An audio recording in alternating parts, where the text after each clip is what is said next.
मिथिला माध्यमिकी परिक्रमा के अवसर पर स्थानीय हाम्रो युवा समाज द्वारा महुलिया में किछ राहत सामग्री वितरण कयल गेल, जे एक सराहनीय सामाजिक पहल मानल जा रहल अछि।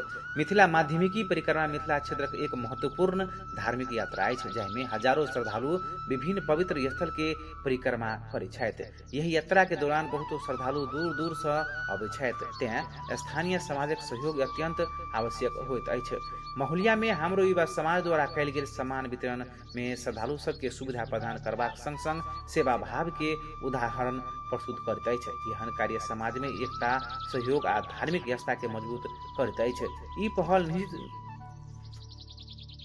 ई पहल निश्चित रूप से प्रशंसा योग्य अछि या युवा सभक लेल एकटा प्रेरणा के स्रोत सेहो अछि। हाम्रो युवा समाज विशुद्ध रूपेण सेवाक उद्देश्य से संचालन भेल अछि, जे अनेको धार्मिक स्थल, गाम घर आ आर्थिक स्थिति से कमजोर रहल व्यक्ति सबके सहयोग करत। ई संस्था के सहयोग पर देख रहल ननुपट्टी के स्थानीय लोकनि में मात्र नहीं भ संपूर्ण गोटे खुश छथि। वैदेशिक रोजगार के सिलसिला में खाड़ी मुल्क में रहल ननुपट्टी के युवा अभियानी सब आर्थिक सहयोग क गाँव समाजक निर्माणक कार्य में आगाँ बढ़ि रहल छथि।